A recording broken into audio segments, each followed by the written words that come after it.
हस्तरेखा विशेषज्ञ जब किसी हाथ को देखता है तो उस विद्या के दो आयाम वो कर देता है। पहले तो हर ग्रहों को अलग-अलग व्यक्तिगत स्तर पर देखता है और उसके बाद में ग्रहों का जो संयुक्त अध्ययन होता है, यहाँ पर बड़ा कॉम्प्लेक्स हो जाती है पामिस्ट्री।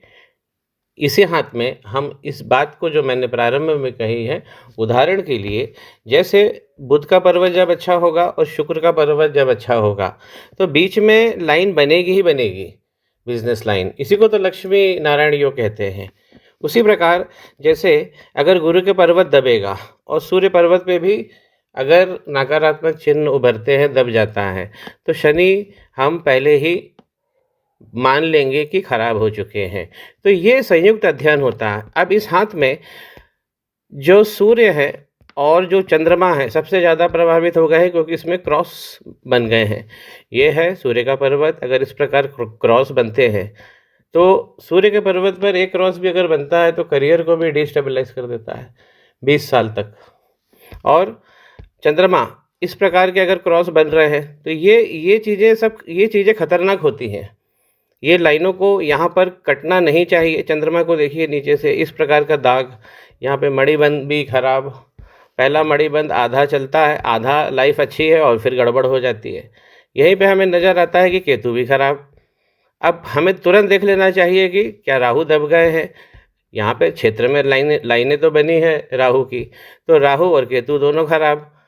तो अगर सूर्य और चंद्रमा दोनों ज़्यादा खराब है, क्रॉस दिखता है और राहु केतु भी गड़बड़ नज़र आते हैं, तब हमें काल्प सर्प दोष की गणना करनी चाहिए सूर्य के पर्वत पर। अब इस चीज़ को पकड़ते कैसे पामिस्ट्री में, सूर्य के पर्वत को बहुत ध्यान से देखना पड़ता है और बहुत ब्लर होता हुआ देखिए, यहाँ पर एक आपको गोला दिखाई देगा। मैं पुनः फोकस करता हूँ। ऐसा गोला दिखेगा जिसकी जो बाउंड्री बनी है जो ब्लर होती है, ये निशानी है काल्प सर्प दोष की, जब ये सूर्य पे बन जाता है। इसके बाद अगर ये जब काल्प सर्प दोष जब बनता है तो सूर्य का पर्वत और चंद्रमा का पर्वत सबसे ज़्यादा प्रभावित हो जाता है। हड्डी, दांत, बाल, त्वचा, ये सब तो फिजिकल प्रॉपर्टी है, इसमें तो कमी आएगी आएगी। इसके सब में नकारात्मक भाव आएंगे।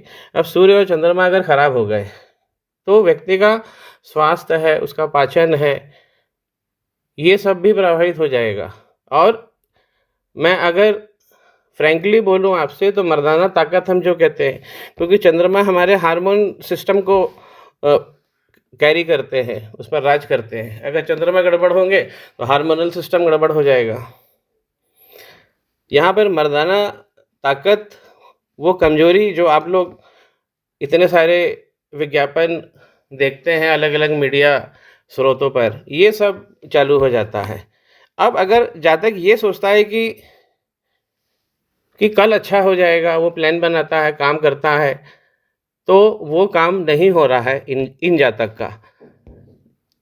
यहाँ पर अगर नई योजना में, नई प्लानिंग में अगर योजना में लाभ नहीं मिल रहा है, धन नहीं आ रहा है, तो मंगल का पर्वत देखना चाहिए। यहाँ अच्छा खासा अंगारक योग लगा हुआ है।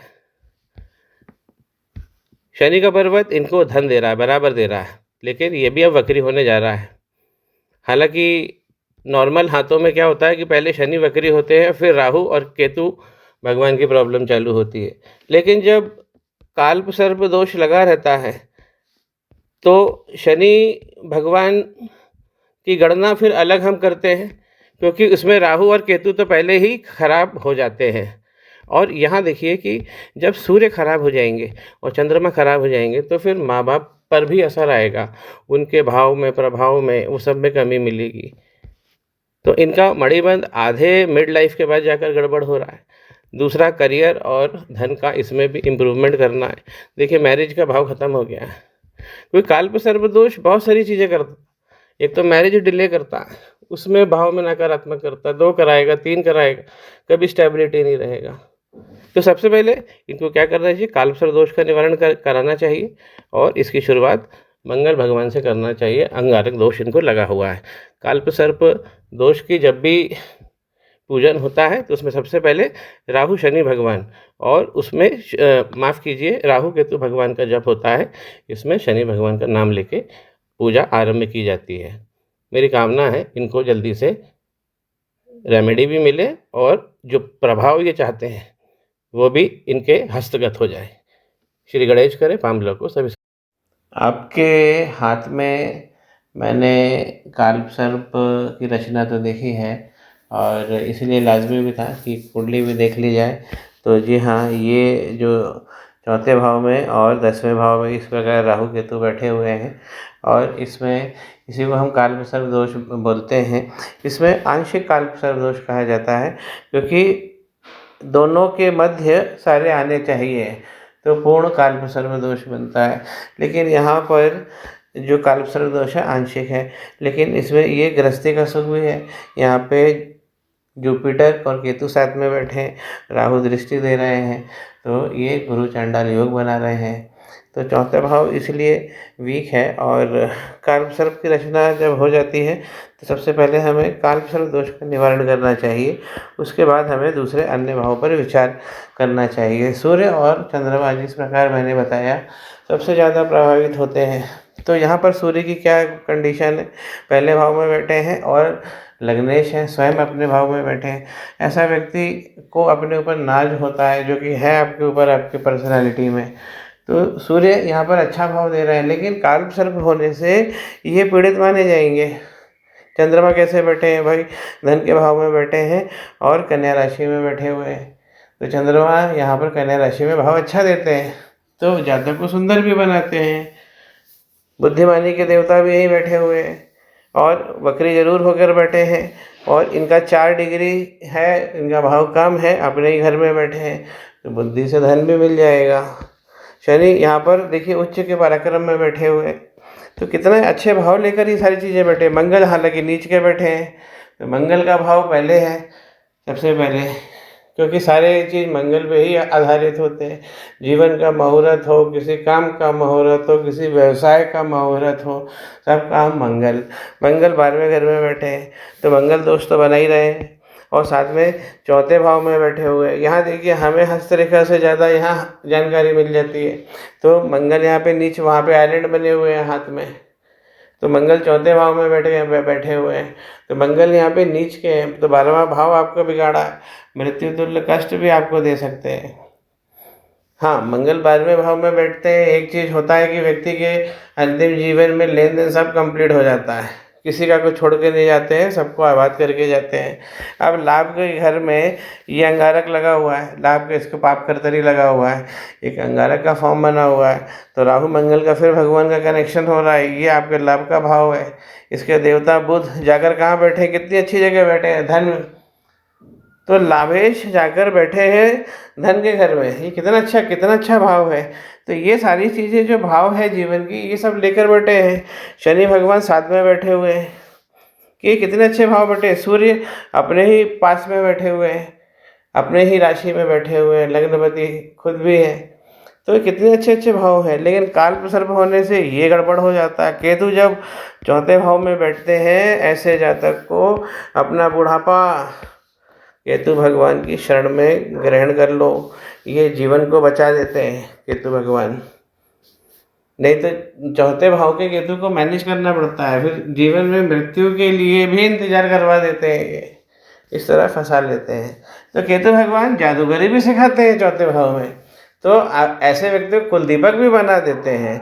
तो कौन सी बेसिकली अगर आप देखें तो मंगल की राशि में बैठे हुए हैं, तो थोड़ा सा मंगल की राशि में बैठे इस सबसे पहले तो इस घर को भी ठीक, ये घर भी ठीक हो जाएगा।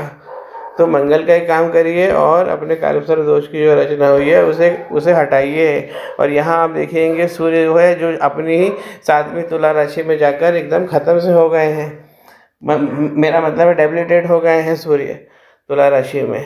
तो जो भाव ऊपर मिल रहा था सूर्य का, वो यहाँ पे नीचे गड़बड़ हो रहा है। और क्योंकि ये सब चीज़ें कालसर्प दोष का नावांश, आपको नावांश का मतलब आउटपुट जीवन में आगे कैसा होगा, तो सूर्य देखिए खत्म हो जा रहे हैं यहाँ पे। तो ये प्रभाव है नावांश का। आपका लग्न चार्ट खुद ही बता रहा है कि जो जड़ें कमजोर है किस प्रकार भाव देगी, और वही भाव रिपोर्ट हो रहे हैं आपके यहाँ पर। तो यहाँ पर देखिए सूर्य गड़बड़ हो गए हैं, सीधा-सीधा। यहाँ चंद्रमा कैसे है? चंद्रमा तो फिर भी अच्छा काम कर रहा है, तो भाग्य से देंगे आपको धन। और यहाँ पर आपकी पत्नी देखिए, अब अगर वीनस यहाँ बैठे हैं 7वें भाव में नवांश में, तो पत्नी वगैरह के भाव अच्छे हैं, लेकिन ये सारी चीज़ें क्या है, इससे बिगड़ जाती है ऊपर। तो इसका भाव अपने को ठीक करना है, और गुरु की दशा है और गुरु ही पीड़ित है। फिर वहीं आके मैं कंप्लीट करूँगा कि महादशा में गुरु ही गड़बड़ बैठे हुए हैं और उन्हीं की दशा चल रही, गुरु पीड़ित बैठे हुए हैं, और मंगल मंगल पहले अलग पीड़ित बैठे हुए हैं नीच में। तो ये सुख का घर, ये सब तलाशना वैवाहिक जीवन में, प्रगति, ग्रोथ, ये सब चीज़ें वो ख़त्म कर देते हैं। धीरे धीरे जो हमारी संपत्ति है वो भी चली जाती है। अब जिसको कालसर्प दोष लगता है, हड्डी दांत वाल, ये तो मैंने बोला, बहुत सारी चीज़ों में शनि भगवान का नाम लेके इनका पूजन होता है। सूर्य को और चंद्रमा की मुक्ति के लिए देखिए ग्रह किस प्रकार एक दूसरे से बंधे होते हैं। तो एक की मुक्ति से, एक का पूजन से हम दूसरे की मुक्ति कर लेते हैं। और उसके पुनः उसके बाद भी मैं कहूँगा कि जब इसका पूजन हो जाता है तो उसके बाद भी भगवान शिव की शरण में जातक को रहना चाहिए, और राहु केतु भगवान का जो मंत्र है वो सदैव रटते रहना चाहिए, क्योंकि ये पीड़ा हमारी नहीं है, ये पीड़ा हमारे पूरे गोत्र में लगी होती है। तो अच्छे सूर्य थे नवांश में, बाद में जो जीवन का आउटपुट है उसमें खराब हो जा रहे हैं। तो सूर्य खराब हो जा रहे हैं, लेकिन चंद्रमा का मनोबल आपका भी बना हुआ अच्छा है, चंद्रमा आपके भाव अच्छे दे रहे हैं। और यही कारण है कि आपके जो बुध है और जो आपके चंद्रमा है, जो वर्किंग अच्छी कर रहे हैं, इसीलिए आपको, आप कैसे भी योग निकालते हो, और यही दोनों जो प्लैनेट है वो आपको मेरे पास में ले आए हैं, क्योंकि बुद्धिमानी होती है ज्योतिष के पास में जाना, इसलिए कि वो कुछ जानता है, वो जीवन के कुछ योगों को लाकर आपको बता सकता है। मेहनत आप लोगों की रहती है।